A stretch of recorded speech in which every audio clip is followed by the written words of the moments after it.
আসসালামু আলাইকুম প্রিয় শিক্ষার্থীরা, কেমন আছো তোমরা? আজকে আমি তোমাদের সামনে ষষ্ঠ শ্রেণীর সম্পাদ্য 4 নিয়ে হাজির হয়েছি। তো সম্পাদ্য 4-এ কয়েকটা পদ্ধতি তোমাদের বইয়ে আছে।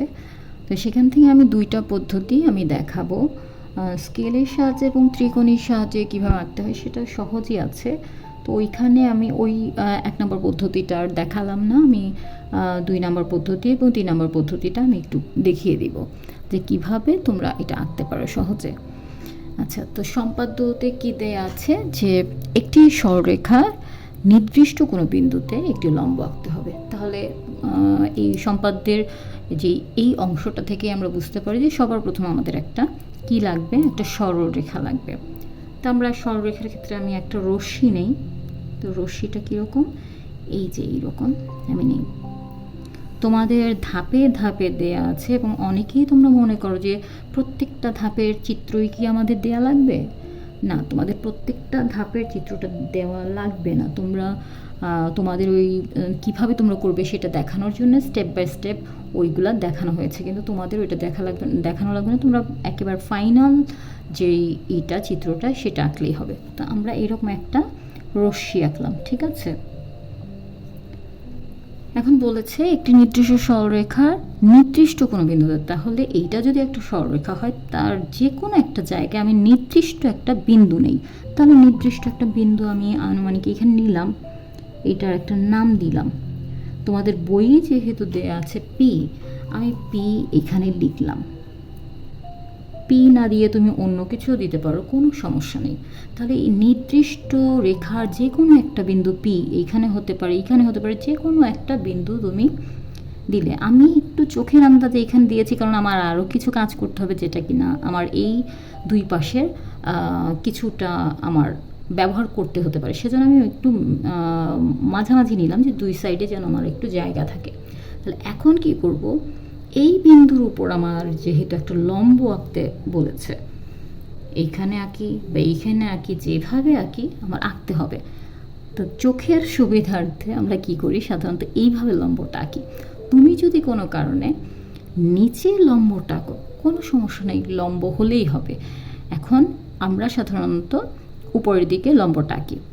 আচ্ছা, পিকে কেন্দ্র করে এই যে রশ্মিটা, এই যে আমরা রশ্মি নিলাম, এই রশ্মির এমন একটা ব্যাসার্ধে আমি একটা বৃত্তচাপ এটার উপর আঁকবো যেন আমার এই রশ্মিটার উপরেই যেন এর 2টা পয়েন্ট থাকে। এই যে দেখো এইরকম বোঝাচ্ছি। আমি যদি আরও বড় নেই, দেখো এইরকম যদি বড় নেই, আমার ইচ্ছা মতো যদি নেই, তাহলে এই পয়েন্ট কিন্তু এই যে এইখানে যেই আমার যেই পয়েন্টটা আমি যে আঁকবো কোনোটাই কিন্তু ছেদ করবে না। তাহলে আমার এমনভাবে নিতে হবে যেন আমার এই রশ্মির 2 প্রান্তটা ছেদ করে। এতটুকু নিতে পারো, অসুবিধা নাই। এতটুকু নিতে পারো, তাও অসুবিধা নেই। কিন্তু আমার দেখতে হবে রশ্মির ভিতরে এই চাপটা পড়ে কিনা, বৃত্তচাপটা পড়ে কিনা। তাহলে আমি এইরকম ব্যাসার্ধ একটা নিলাম, ঠিক আছে। এরা পরস্পর যে বিন্দুতে ইন্টারসেক্ট করলো বা ছেদ করলো সেটাকে আমি একটা নাম দিই। হ্যাঁ, এ আর এটা বি। তোমাদের বই অনুযায়ী আমি দিলাম যেন তোমাদের বইয়ের সাথে ম্যাচ করে পড়তে সুবিধা হয়। কিন্তু তুমি যখন বুঝে ফেলবে তোমার এই অক্ষরগুলো কোনো ব্যাপারই না। আর এটা এমন বলেনি যে এ বি সি ডি এগুলো ইউজ করতে হবে, এক্স ওয়াই জেডও তোমরা ইউজ করতে পারো। কিন্তু যেভাবে তোমরা যেই অক্ষরগুলো তুমি ইউজ করবে সেইগুলোই যেন তোমার বর্ণনার ধাপে থাকে। আচ্ছা, যেই 2টা বিন্দু পেলাম তাকে কেন্দ্র করে আমি কি করব, যেমন বিকে কেন্দ্র করে আমি এই যে অর্ধেক কিন্তু এতটুকু, এই অর্ধেকের বেশি ব্যাসার্ধ নিয়ে আমি একটা বৃত্তচাপ আঁকবো। বিকে কেন্দ্র করে আঁকবো, আবার একে কেন্দ্র করেও আঁকবো একই পাশে। ওই যে বললাম আমি লম্ব উপরে আঁকবো না নিচে আঁকবো তার উপর ডিপেন্ড করছে। যেমন এইখানে যদি দেই তাহলে এইখানে যে ইন্টারসেকশন পয়েন্টটা পাবো সেটা জয়েন করবো, উপরে লম্ব হবে। আর যদি আমি নিচে দেই তাহলে আমার এইখানে হবে, আর এখান থেকে এইটুক হবে, এইখানে লম্বটা হবে যে বিসি এবি এর উপর লম্বটা এইখানে। কিন্তু ওইটা আসলে দেখতে ভালো দেখায় না, সেজন্য আমরা সাধারণত উপরেই করি। আচ্ছা, বিকে কেন্দ্র করে কী করবো, ওই অর্ধেকের বেশি ব্যাসার্ধ নিয়ে একটা বৃত্তচাপ আঁকি। এই যে আঁকলাম, এবার একে কেন্দ্র করে সেম ব্যাসার্ধ নিয়ে একটা বৃত্তচাপ আঁকলাম। তোমরা অনেকে করো কি, এই যে বাড়তি যেই অংশটুক থাকে বৃত্তচাপের, এগুলো মনে করো যে এটা মনে হয় দেখতে বাজে লাগে বা এইরকম করে, তোমরা মুছে দাও পয়েন্ট পাওয়ার পর। অনেকে করো ঘষা মাজা করো, কোনো দরকার নেই। জ্যামিতির এইটা আমি মনে করি একটা সৌন্দর্য। যতটুক যায় এই ইন্টারসেকশন পাওয়ার পরেও এই যে এতটুক একটু কোনোটা ছোট কোনোটা বড়, কিন্তু এই চাপগুলো যে থাকে না, এগুলো কিন্তু দেখতে আসলে অনেক সুন্দর লাগে। জ্যামিতির একটা সৌন্দর্যই আমার মনে হয় এই চাপগুলো। তোমরা মুছতে যেও না, এটার কোনো দরকার নেই, টিচাররা বুঝবে। এবং এইটা কোনো ভুল বা এমন কোনো কিছু না। আচ্ছা, এখন আমরা কি করব, এই পি এবং এই যে নতুন একটা বিন্দু পেলাম, এটার একটা নাম দিই আমরা, বরং এটার নাম দিলাম কিউ। এখন এই পি আর কিউ বিন্দুটা আমরা কি করব, এই যে এটা একটু প্রেস করে তারপর এই পি আর কিউ বিন্দুটা যোগ করে দেব। বারবার কেয়ারফুলি দেখতে হবে। এই যে আমারটা একটু সরানো, সেজন্য আমি বারবার কাছে নিয়ে আবার ঠিক করছি। এই যে ঠিক করলাম, যখন আমি কনফার্ম হলাম যে এটা আমার এই বিন্দুতে পড়বে, তখন আমি এইরকম জয়েন্ট করে দিলাম। ঠিক আছে, দিলাম। আর এইটা হবে, এইটাই হবে তখন এই এ বি এর উপর পি বিন্দুতে লম্ব। ঠিক আছে, তাহলে এটা আমরা পড়ব কিভাবে, পি কিউ লম্ব এ বি। ঠিক আছে, এইভাবে আমরা একটি সরলরেখার নির্দিষ্ট কোনো বিন্দুতে একটা লম্ব আঁকতে পারি। ঠিক আছে, আর এইগুলো যখন তুমি লিখতে যাবে, লেখাটা মুখস্থ করার কোনো কিছুই নাই। লেখার যে অঙ্কনের যে ধাপ, সেটা হচ্ছে অঙ্কনের ধাপ। তার মানে হচ্ছে তুমি যে অঙ্কন করেছো, যেভাবে যেই জিনিসটা তুমি করেছো সেই জিনিসটা তুমি ধাপে ধাপে বলবে। 1 নম্বরে বলতে পারো যে কোনো একটা রশ্মি নেই, এই যে রশ্মি নিলে তার থেকে কি করেছো, একটা নির্দিষ্ট বিন্দু নিয়েছো, বিন্দুটা কি পি। তারপর কি করেছো, কি করেছি আমরা একটু মনে করতে চেষ্টা করি। তারপর আমরা এটা যে কোনো ব্যাসার্ধ নিয়ে একটা বৃত্তচাপ এঁকেছি না পুরো এ বির উপর, যেন এটা এই রশ্মির উপর যেন এ আর বি বিন্দুটা পাই, সেটাই তুমি লিখে দিলে। এবং বি বিন্দুতে এবং এ বিন্দুকে কেন্দ্র করে অর্ধেকে বেশি ব্যাসার্ধ নিয়ে আমরা একই পাশে বৃত্তচাপ আঁকি, এবং পরস্পর এরা কি করবে, ছেদ করবে। পরস্পর কী বিন্দুতে ছেদ করবে, কিউ বিন্দুতে।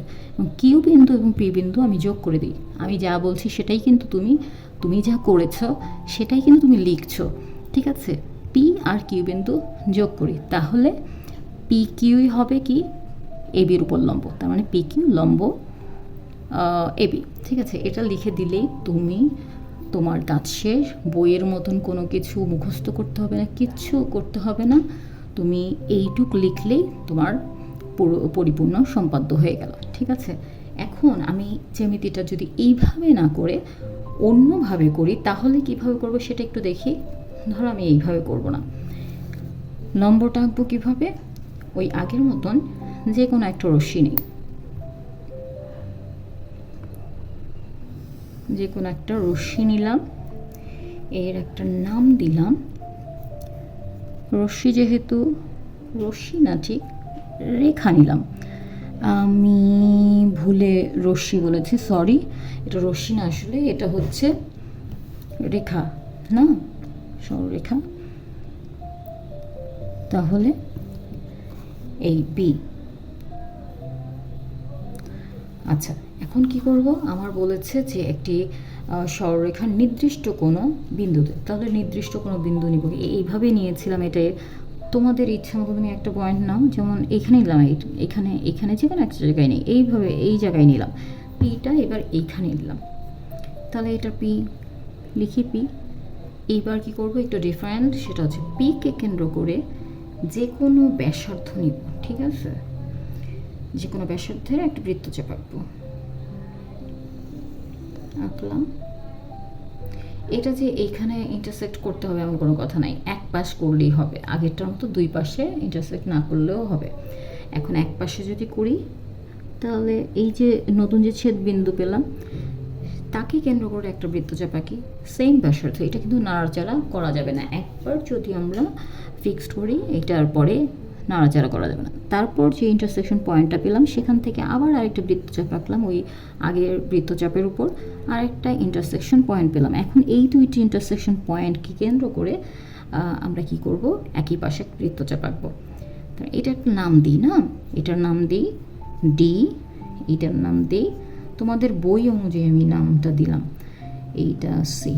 আচ্ছা, এখন এই ডিকে কেন্দ্র করে একই ব্যাসার্ধে একটা বৃত্তচাপ আঁকি, আবার এইখানে কেন্দ্র করে ইকে কেন্দ্র করে সেম ব্যাসার্ধের একটা বৃত্তচাপ আঁকি, একই পাশে আঁকি, যেন এটা পরস্পর কি বিন্দুতে, কিউ বিন্দুতে ছেদ করে। এখন কিউ, এই যে কিউ কিউ বিন্দু এবং পি বিন্দুটা যোগ করি,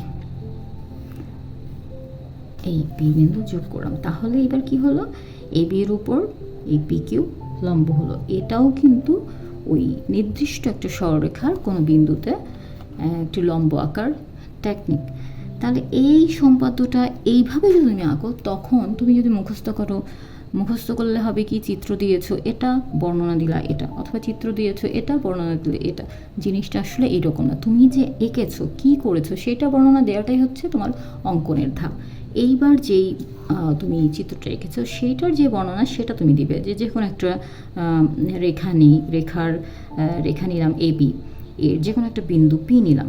আচ্ছা, পি নিলে তারপর যে কোনো একটা ব্যাসার্ধের একটা বৃত্তচাপ আঁকি পিকে কেন্দ্র করে, এবং এটা পি বিন্দুটার এই বৃত্তচাপটা এ বিকে সি বিন্দুতে ছেদ করলো।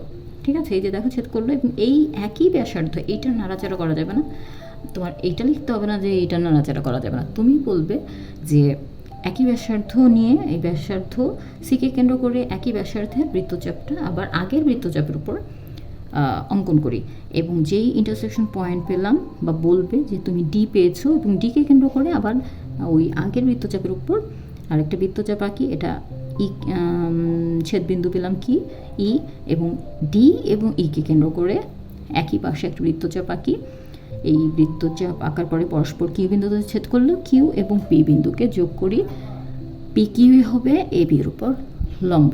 ঠিক আছে, একটা জিনিস বলি, তোমরা অনেকেই এইখানে আমি কিন্তু সেম ব্যাসার্ধে নিয়েছি, এই পর্যন্ত তুমি ব্যাসার্ধটা চেঞ্জ করলে না, কিন্তু কোনো কারণে এই দুইটা ই আর ডি পয়েন্ট পাওয়ার পরে যদি কোনো কারণে ব্যাসার্ধ চেঞ্জ করো, এখানে কিন্তু তোমার কোনো সমস্যা হবে না। তুমি যদি অনেকে বলো যে এইখানেও তোমার সেম ব্যাসার্ধ নিতে হবে, এটা আসলে না নিলেও হয়, কারো এইরকম অন্য ব্যাসার্ধ নিলেও এই ক্ষেত্রে হবে। তবে এই সি ডি ই পর্যন্ত যাওয়ার জন্যে তুমি এই কম্পাসের ডিস্টেন্স চেঞ্জ করতে পারবে না, ব্যাসার্ধটা চেঞ্জ করতে পারবে না। আচ্ছা, তো আশা করি তোমরা মনে হয় সম্পাদ্য চারটা বুঝতে পেরেছ। তবে আমি আগের ভিডিওগুলোতে যেমন বলতাম এখনও বলি, তোমরা যে স্কুলেই থাকো, টিচার, তোমাদের গণিত টিচার যে থাকে, তার ক্লাসগুলো মনোযোগ সহকারে শুনো, বুঝতে চেষ্টা করবে। প্রত্যেকটা টিচারই চায় তার স্টুডেন্ট যেন ভালোভাবে তার লেসনগুলো আয়ত্ত করতে পারে, তার যথেষ্ট চেষ্টা থাকে। তোমরা প্লিজ ক্লাসগুলো ফলো করবে, এবং এটা করলে তোমরা প্রত্যেকটা ম্যাথের প্রত্যেকটা পার্টই তোমরা বুঝতে পারবে। তারপরে যদি কোনো কারণে মিস হয় বা বুঝতে অসুবিধা হয়, আমি তো আছি, তোমরা আমার কাছে টেক্সট করতে পারো। তোমাদের কোনো সমস্যা থাকলে ওই সাবজেক্ট নিয়ে আমি অবশ্যই পরবর্তীতে ভিডিও আনার চেষ্টা করব।